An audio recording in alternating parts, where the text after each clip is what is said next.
Welcome to Backstory Song. I'm your host, Doug Burke, and today we're here with Blake Christiana of the band Yarn. Blake Christiana is the frontman and songwriter for Yarn, the 4-time Grammy-nominated alt-country rock band based in Raleigh, North Carolina. The band relentlessly tours, and Blake tells stories, or yarns, based on the trials and tribulations of life in America. Yarn songs often depict the challenges and setbacks of life and the perseverance of the human spirit.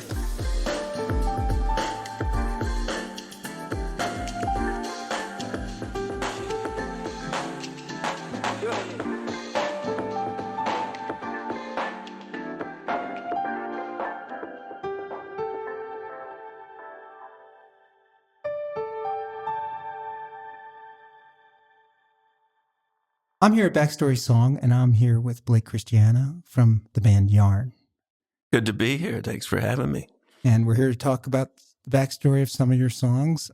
Before we do that, I was very fascinated by your background, that you actually started in Brooklyn and have moved to Raleigh. Yeah. And played the famous Kenny's Castaway. Yeah. Where Bruce Springsteen and Aerosmith started their careers. And every Monday night for 2 years.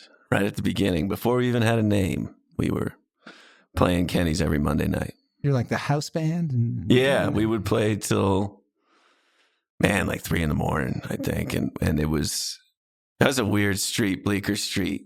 And I think it still is. It's probably even weirder now, but it was just kind of like tourists coming in and out of those clubs, all those music clubs down the street.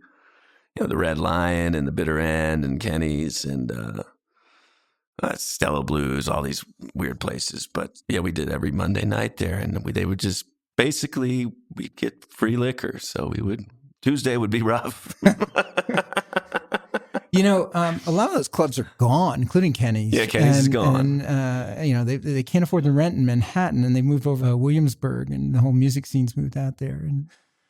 But we're here to talk about some of your songs. Which one do you want to talk about first? Let's talk about Abilene's a pretty good story.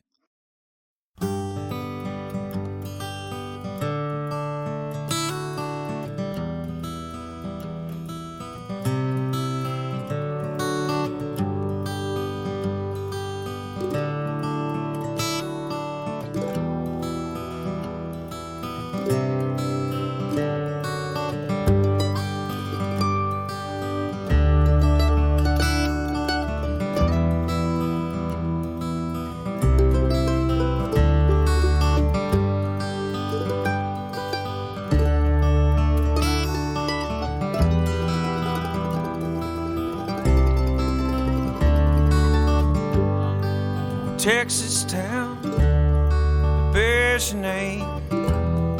Out on these streets, old Texas is so far away. You're walking like, you're talking like an angel without the most blessed light. Wanna pull you out, lift you up, let you take a bow. Just like a dream, at least for me, Abilene. Abilene came out on our Come On In record in 2010. When I was a kid growing up, my first introduction to music was my father and his friends sitting around a campfire in Lake George, New York, up in the Adirondack Mountains. And they would always sing this song, and they'd probably sing it 3 or 4 times a night. And to this day, it was a song called Abilene. So it was Abilene, Abilene, prettiest town that I'd ever seen. Women there don't treat you mean in Abilene, my Abilene. That song, kind of famous. I think Loudermilk did it. A bunch of people did it. I didn't know who did it at the time. It's just a big, vivid memory in my musical past. And so I had a band in New York City before Yarn, and it was called Blake and the Family Dog. So we played in this club called the Bag It In, and we did that probably once a week or once a month with this band. And a guy, a Budweiser rep, who would, bring in the bud for the bar, created this music program for bands like us or bands that, played regularly in New York, where he would bring in an engineer and a little portable studio and record a live show, and Budweiser would pay for it. And we'd have a free CD to give away at shows, a live CD. And so the guy who did this asked the bartender at the Bag It In, hey, who in here would you recommend that plays this club? And he said us, Blake and the Family Dogs. So we got each other's numbers and we eventually talked. And I met him down at the Bag It In one afternoon in Greenwich Village on 3rd Street. And so we sat down. I was working a day job at the time. I was on the 40th floor of Madison and 42nd Street, a.k.a. hell on earth, between the hours of 9 and 7 p.m. Yeah, it was awful. So I took my lunch break and I went down to the Bag It In and I met this guy. His name was Josh Roy Brown. And we started drinking Guinness. We were getting along pretty good, talking about our past and how we became musicians, I guess. And he was a slide player and a songwriter and a really good guitar player. So I start telling him about my father and how we would sit around the campfire and I'd listen to him play music. And he goes, oh, that's cool. I go, yeah, and this one particular song, Abilene, he just used to play it all the time. And that just, and Josh is like, no way, man. You're messing with me, man. You're lying to me. You that wasn't really the song that started you on playing music. And I said, no, what are you talking about? He was like adamant that I was messing with his head. He goes, my father wrote that song. Get out. And I'm like, get out of here. He goes, it's the only song he ever wrote. And he said he wrote it in a bathtub in Chicago, I think, or something. And his father's name was Les Brown, so you can, find it. I think Loudermilk gets most credit for it, but he actually wrote that song. He's still getting royalty checks from ASCAP or BMI. So then I never went back to work. We started drinking Jameson. I mean, we were just Guinness and Jameson and just going back and forth. We're lifelong friends. He actually played on the first 3 or 4 Yarn records. I think he might have played on this song. So after that whole thing happened, I had just started Yarn, I think, at that point. So I had 2 bands going. But eventually I was like, I got to write my own version of this song, Abilene. Just because all the coincidence, just everything, it was crazy. So that's what it was. I mean, the song is about a girl named Abilene who's down on her luck and kind of in the gutter, and a guy coming along and bringing her out, which doesn't have anything to do with my, Josh Roy Brown or his father, but it's become like a big live staple, and we don't play it every night, but people request it every night. It's just funny that song has carried me through as long as I can remember. And now I play that song, at least 2-3 times a week. So that's my Abilene story. It's a kind of a coincidental, crazy thing. So was there a girl that you were envisioning or some composite of women that you were thinking about with Abilene, or was this just made up? It's pretty made up. I think it just came out. Like, I started playing the chord pattern. It was more of a finger picking beginning intro, and the verses just came out of me like that. I know a Texas town, or whatever the words that bears are. Your name. That bears your name, I love reminding you of your own lyrics. But yeah, so I mean, the song is about kind of pulling a girl out. Abilene, I don't know if you've ever been to the town, but it's not exactly I haven't. Yeah, it's not. Have you been there? No. You guys have been all over the world. Well, I've been there. I've been to Abilene, but not played there. But it's not a pretty town. Like the song that Les Brown wrote, like prettiest town I ever seen. No. Not true. Not true. It was a pretty song you wrote about a girl named Abilene. Town, not so much. So this is pretty much a fiction, but with just a good backstory. You write a lot of breakup songs, it seems to me. Yeah, I write a lot of anti-love songs. Yeah. This is kind of as far as you go towards like a love song in some of your work. Is that right? I mean, well, no, I wrote one of the most beautiful songs, and one of my most favorite songs I ever wrote is a song called "Take Me First."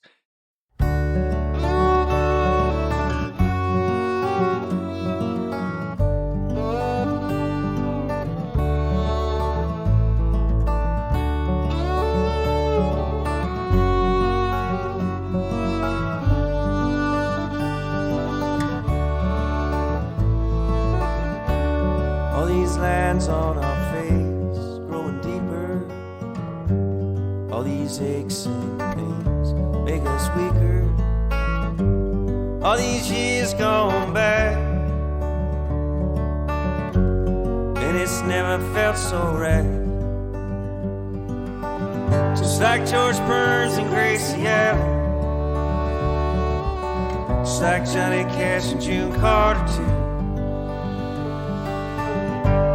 Getting old is a privilege we hold, and I'm so lucky I'm getting old with you.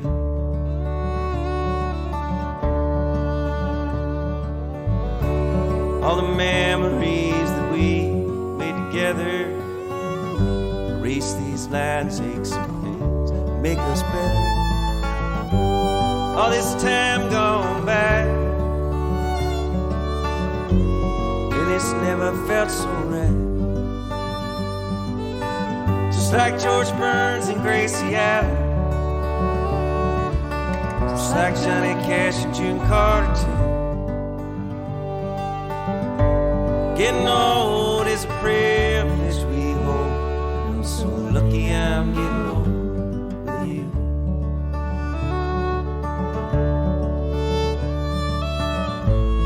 Please take me first, or at least spare the curse of a long,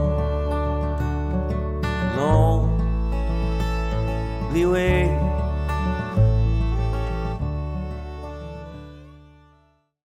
And that is on the record Shine the Light On, which came out in 2013, which is an all-acoustic record. But that's about just love lasting forever. And then the reason it's called Take Me First is the narrator is like, if she goes, I got to go right with her, or, don't make me wait too long. So that's the gist of that. And that's inspired by my wife and my parents, who are still together and, soulmates forever. So there are a few.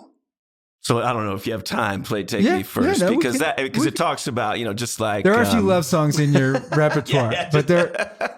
Just like George Burns and Gracie Allen, just like Johnny Cash and June Carter too, getting old is a privilege we hold, and I'm so lucky I'm getting old with you, And then the bridge is Take Me First, or at least spare the curse of a long and lonely wait. So that's a positive love song with death involved, so it's not fully. It has to have a little dark. You always have punch in the gut. The element of darkness in your songs. But yeah, I wrote that in like 10 minutes, and I was like, "Oh, someone's gonna record this and make me some money." Nope, nobody. I always ask the songwriters who come to Backstory Song if there's a song where you could pick any voice in the world. Whoever is going to make me the most money. No, but if there's a guy the biggest honor to sing one of my songs, I would go with Tom Waits or Bruce Springsteen. To have one of those guys, I'd probably make more money if Bruce sang it. But man, it'd be fun to hear Tom Waits sing that love song. No, not what song would you pick, Tom? What song of yours would you pick Tom to sing? I have no idea, man. That would actually be cool to hear him sing that song. That cool. Love song. It would be so dark. Take me first. So when you did, well, at least, yeah, I would love to hear it. I'd love to hear him sing every song ever written, and that would be amazing. When you wrote "Take Me First" for your wife and your parents, when you played it for your wife, like, how did she react? It was like, what's wrong with you? You're writing me a love song now? Not the first love song. I wrote her a song on an earlier record. Actually, it wound up being on a outtakes record called Leftovers, called Luanne. All these lines that wear my face,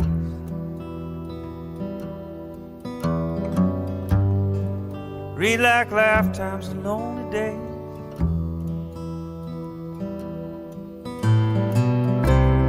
Colors I've seen, but the blues and the gray. These southern skies hold no haze, no, they take me back, undress me. Yeah, they take me back to undress me. Oh,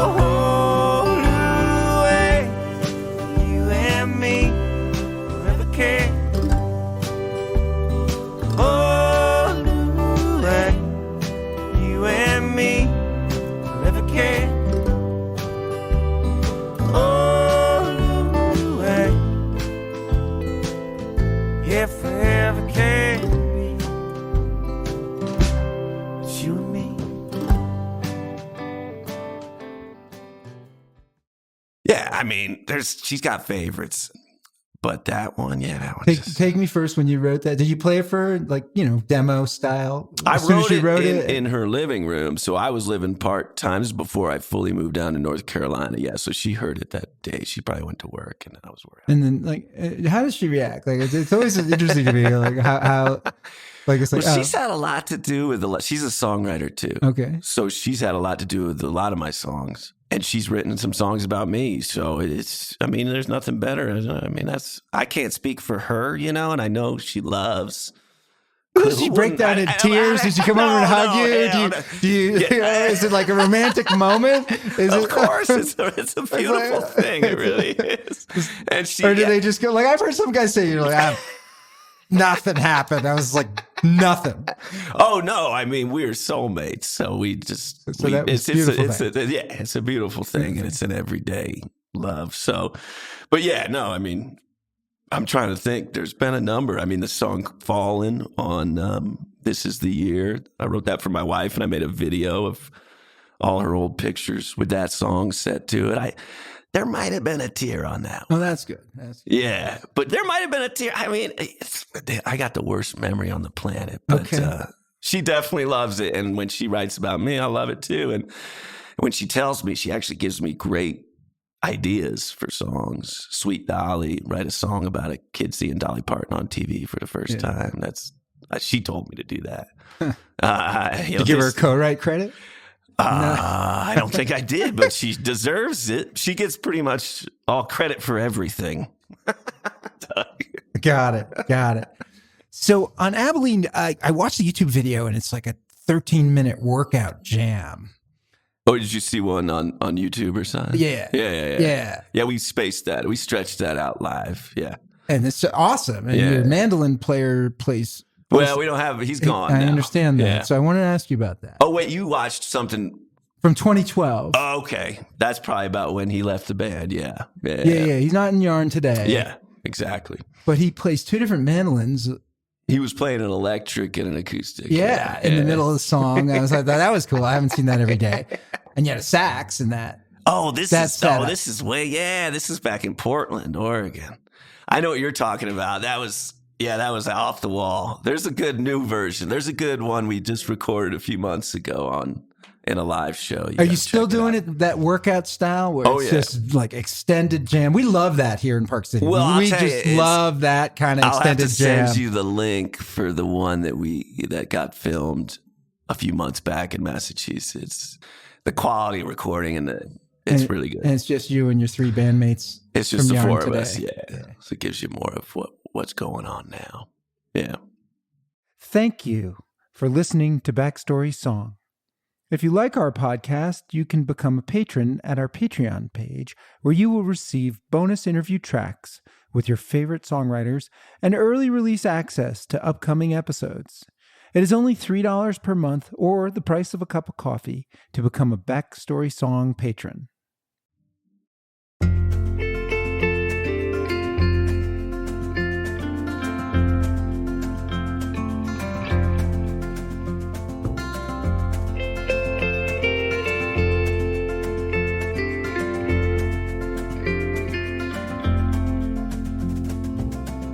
I need a new light in my heart to guide me through the dark.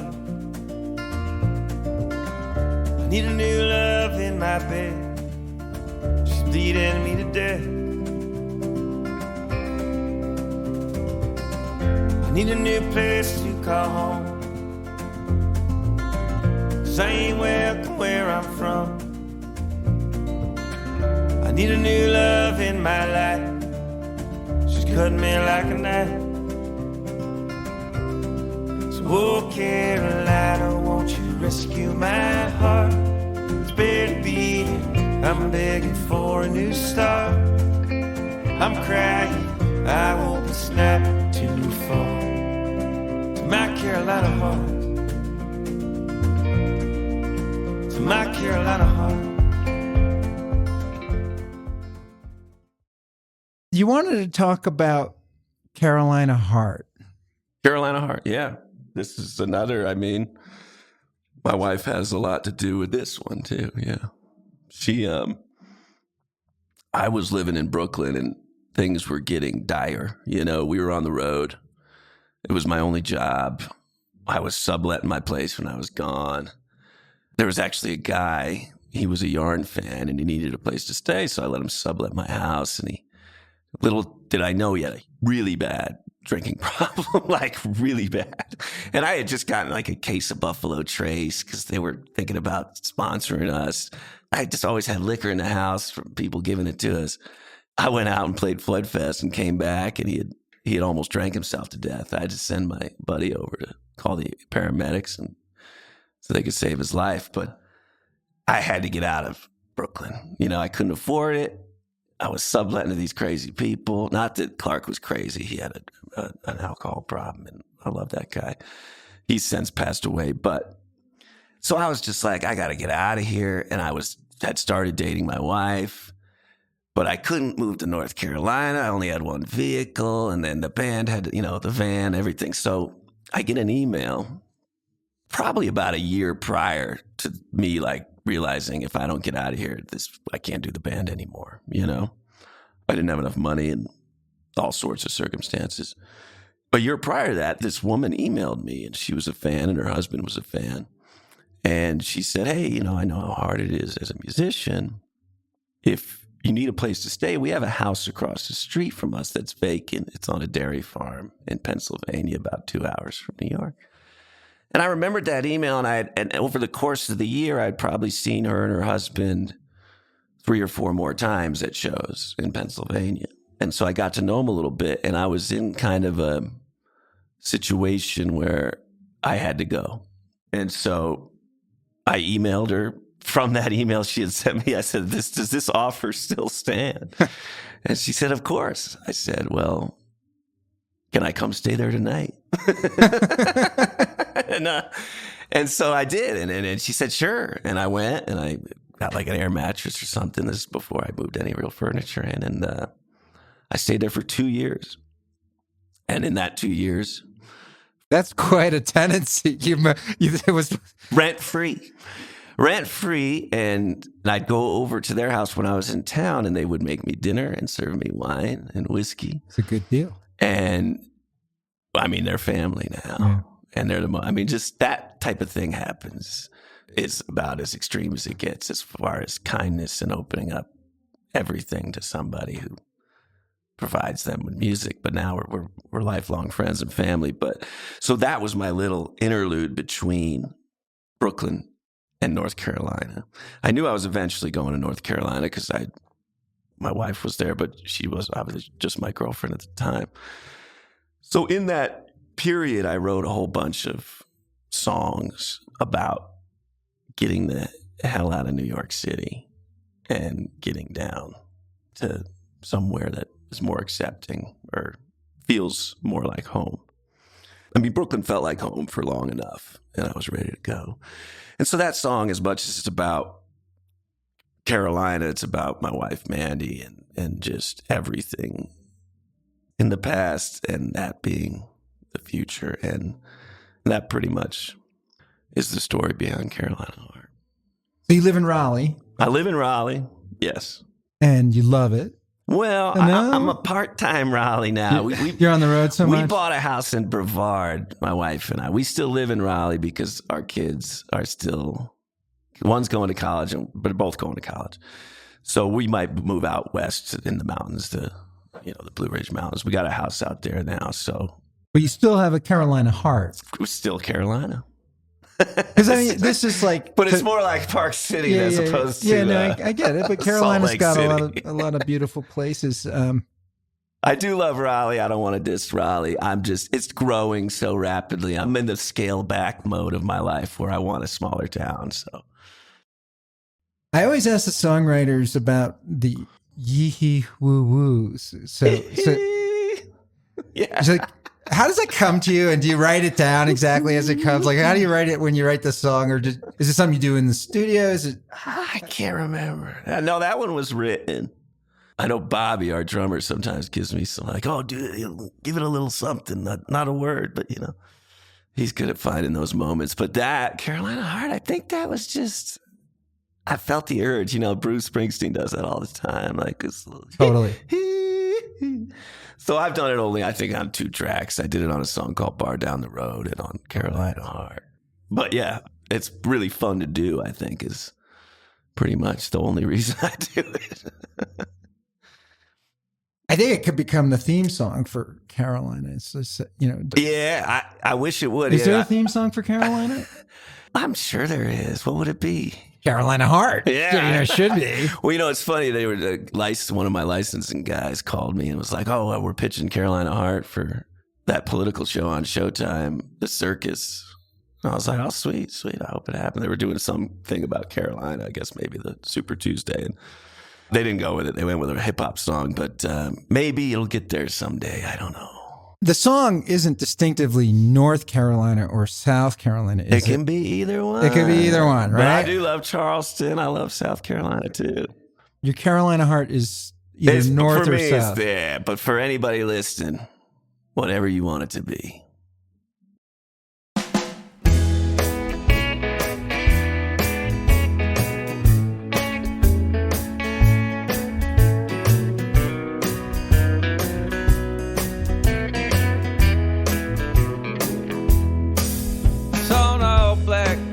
Walk across my path today.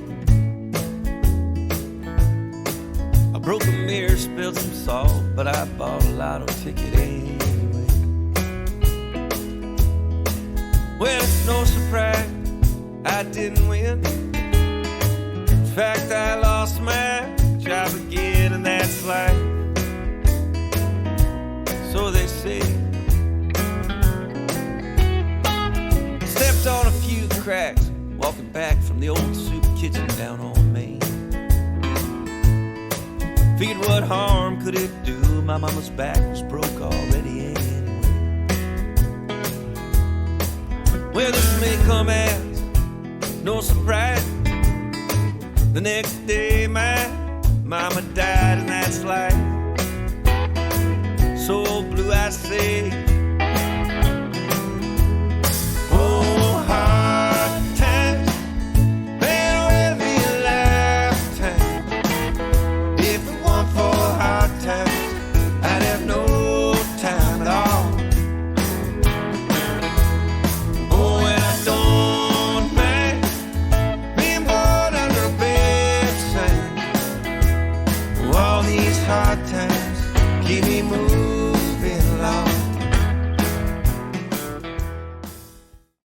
Hey, let's talk about Hard Times. Hard Times. That's just a fun one because I wrote that when me and my wife bought our first house, and it was in a semi-questionable neighborhood, you know.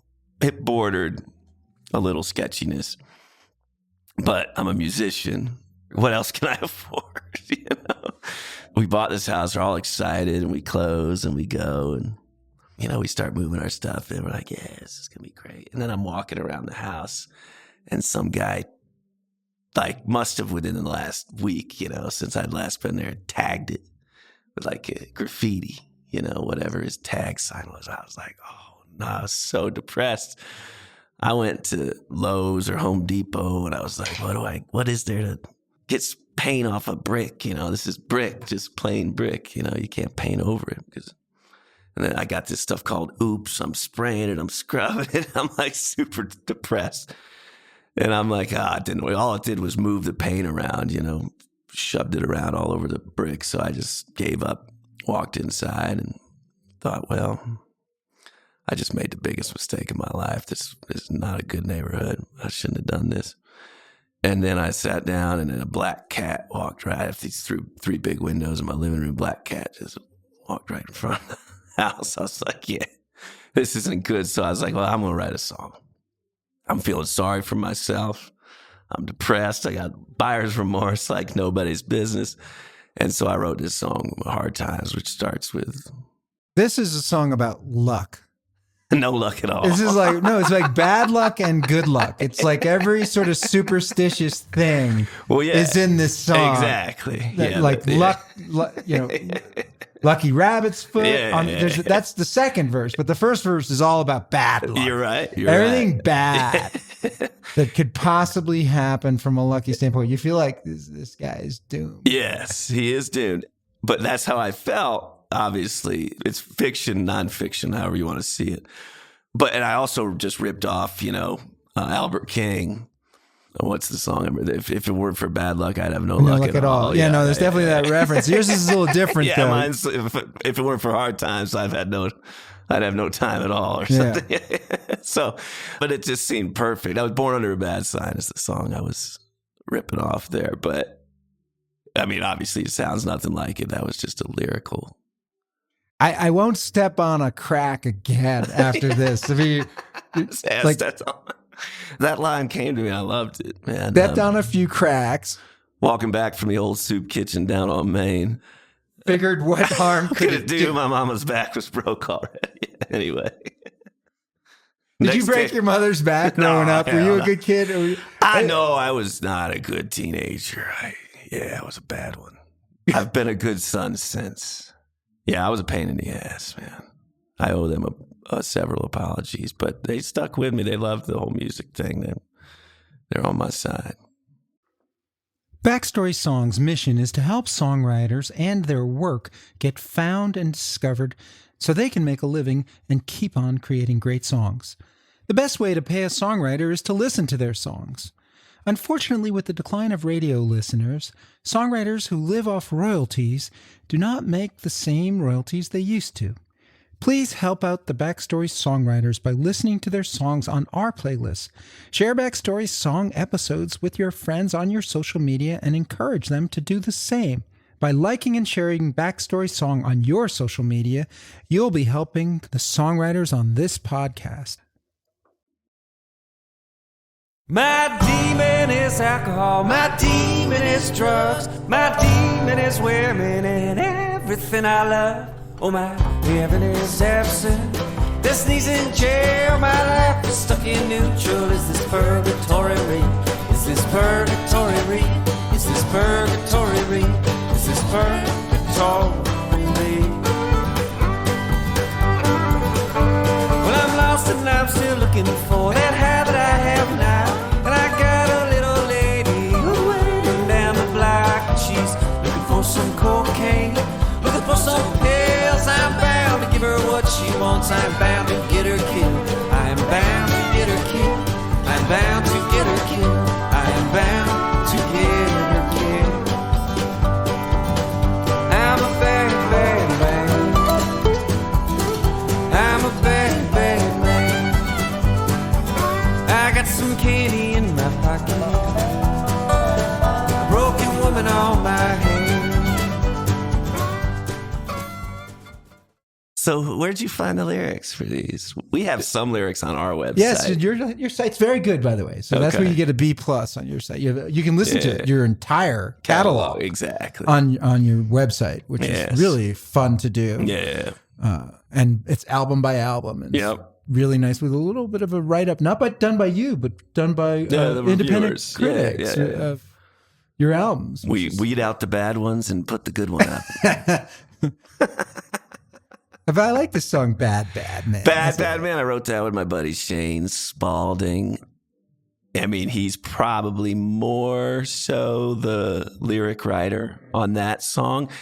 When we first started this band, me and him would just sit around. He had notebooks, and I would go through his notebooks, and sometimes not one lyric would remain the same. Like, we'd write the melody, and I'd have his lyrics. His lyrics were so filthy. Like, he would say anything. I'd be like, Shane, we can't say this. We're trying to, at least trying to get on radio. We're trying to or at least Spotify. Something without the explicit Spotify, tag next to you. But it was just bad, So like Bad Man. I mean, and he was just he'd been a drug addict and a raging alcoholic, and really had a whole lot of self-hatred. So, my demon is alcohol, my demon is drugs. It's a very violent and just confessional. Yeah. So, but he's not that guy. He's that Bad Man is fictional, but that's how he sees himself. He's a little 120-pound ginger.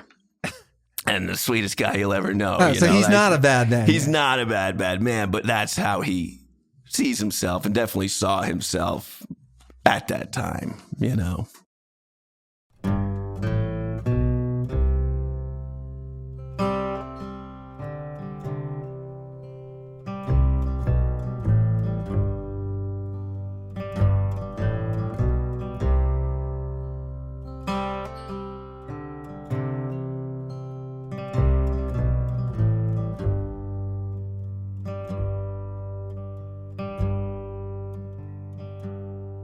I went out home to town on a warm summer's evening, stumbling around with my boys on the street and holding it down with a bottle and some cocaine and trying to drown in my glass and in my seat. Where I walk alone, but don't get too far, and I hang my head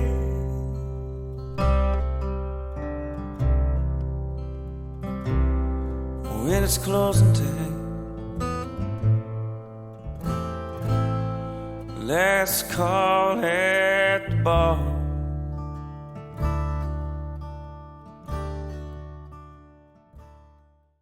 Yeah, we've been rotting in bars looking out at the cars as they come barreling through.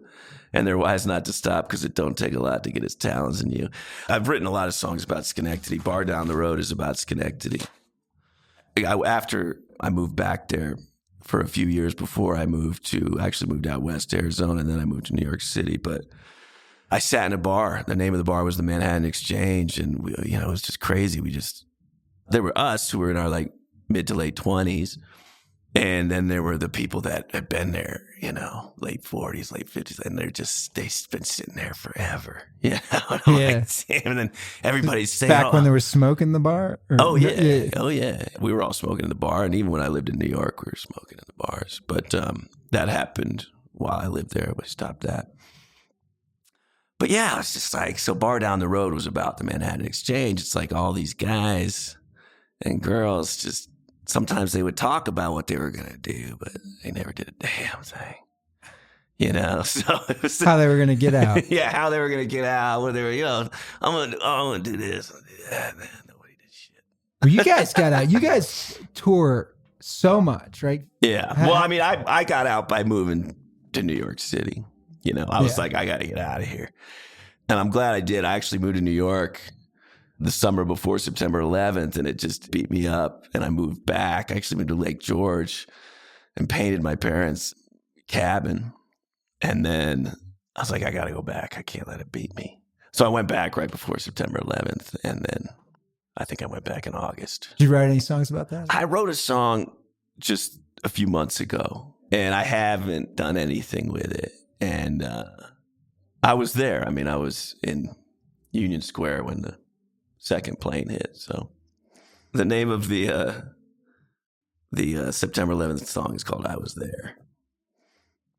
I haven't gotten there yet. And I don't know if this is the song that I wrote is quite right, but eventually. Boy, it takes a while to process that, doesn't it? I went down to the and saw museum is really for the first time this year, and that was pretty heavy. And then I actually found a roll of film just a few months ago at my parents' house. I was like, what is? My parents had a box of my shit in it. And I saw these pictures when you had to actually get pictures developed, And I'm looking through them, I'm like, what the hell is this? I just see a New York City taxi cab. I see a couple bills. And then I realize I'm taking pictures of the towers on fire. And then I'm taking pictures when they're coming down, But I'm working on that too. Yeah, that's a hard one. Sometimes, how do you know when a song is done? Yeah, I mean, I'm a pretty lazy songwriter, so sometimes I'll just sing the second verse twice and say I'm done. Yeah, it evolves. I try to finish it. Once I finish the third verse or the bridge or whatever, I don't really go back and make too many changes. So you don't obsess about your songs? I don't. 1, 2, 3, 4.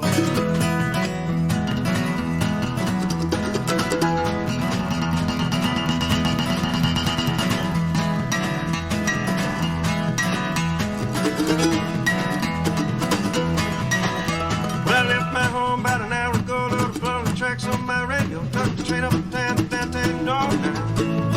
Still lost now. Sparked that train around second half, grabbed my pants on my head. Cut down head, but turned up dead away. Still lost now.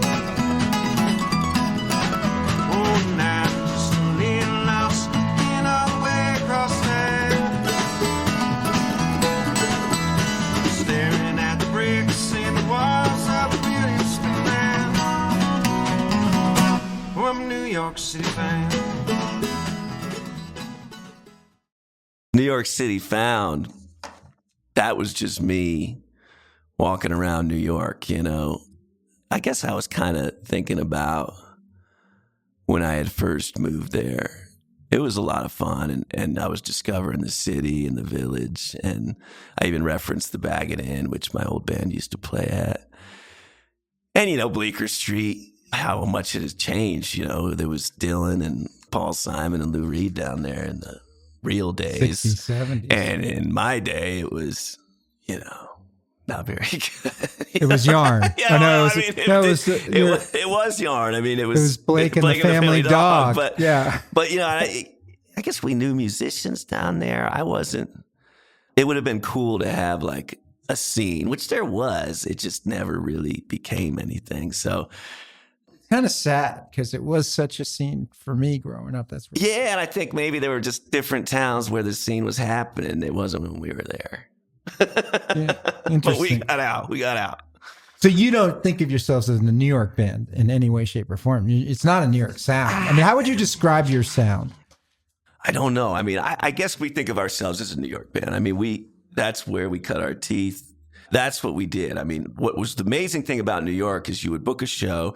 The promoter, whoever booked you, said, you can't book a show 3 weeks prior to this until 3 weeks after this. You know, you got to give us time to promote the show, sell tickets to your friends. You know, it was all about getting your friends and family in so they can make $1 at the bar, take half your money at the door, and do it every 45 minutes. I hated that whole model. That model pissed me off. So I would just book gigs 4 or 5 days a week. Didn't give a shit. So our name was everywhere. So you could see Yarn any day of the week. Any day of the week in Brooklyn or Manhattan. I don't think we ever played any of the other boroughs. But yeah, and it would just, you know, people like, oh, you know, eventually be like, I know Yarn. You just see our name on the chalkboard outside. So everybody knew how we were. And we had a pretty good presence in New York, you know, early on.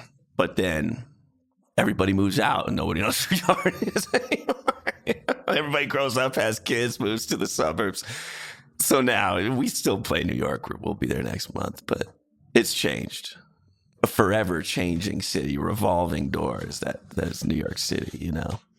But we consider ourselves a New York band, but we more so just consider ourselves a road band. Lots of friends, lots of towns, lots of new family. Good. Well, Bray Christiana, it's really been a pleasure. What a pleasure talking to you. Sorry. That's okay. It's going to piss off our producer, right? Wyatt. Sorry, Wyatt. Sorry about the band playing downstairs. They're just sound checking. And thanks for going mobile.